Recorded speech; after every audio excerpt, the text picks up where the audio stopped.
आपण बघत आहात AKP न्यूज मराठी, आपला आवाज आपली ताकद।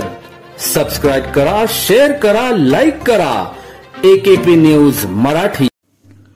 नाशिक रोड येथील देवळाली व्यापारी बँकेचे अल्पबचत प्रतिनिधी जितेंद्र लोहारकर आपले काम करून दुचाकीवरून जेल रोडच्या कोठारी कन्या शाळेजवळून घरी जात असताना दोन दुचाकीवरून आलेल्या चौघांनी धारदार हत्याराने वार करत 1 लाखांची रोकड जबरी चोरी करून फरार झाले होते।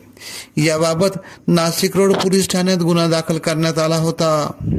अवघ्या 24 तासाच्या आत नाशिकच्या गुन्हे शाखा युनिट क्रमांक 2च्या पोलीस अंमलदारांनी लूटमार करणाऱ्या चौघांना जेरबंद करत त्यांच्याकडून रोख रक्कम, मोटरसायकल, कोयते, मोबाईल असा 1,83,000 रुपये किमतीचा मुद्देमाल हस्तगत केला।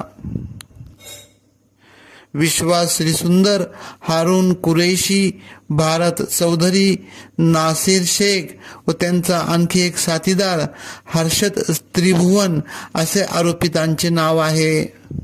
सदरची कामगिरी गुन्हे शाखा युनिट क्रमांक 2चे वरिष्ठ पोलीस निरीक्षक विद्यासागर सिरमनवार यांच्या मार्गदर्शनाखाली सहाय्यक पोलीस निरीक्षक सचिन जाधव, विलास गांगुर्डे, बाळू शेळके, राजेंद्र घुमरे, प्रकाश भालेराव, स्वप्नील जुंद्रे, परमेश्वर दराडे, शंकर काळे, सुनील आहेर, अतुल पाटील, सोमनाथ जाधव, प्रकाश महाजन, प्रकाश बोडके, वाल्मिक चव्हाण, प्रवीण वानखेडे आदींनी केली। आरोपींना पुढील कारवाई कामे नाशिक रोड पोलीस ठाण्याच्या जवळ देण्यात आले आहे।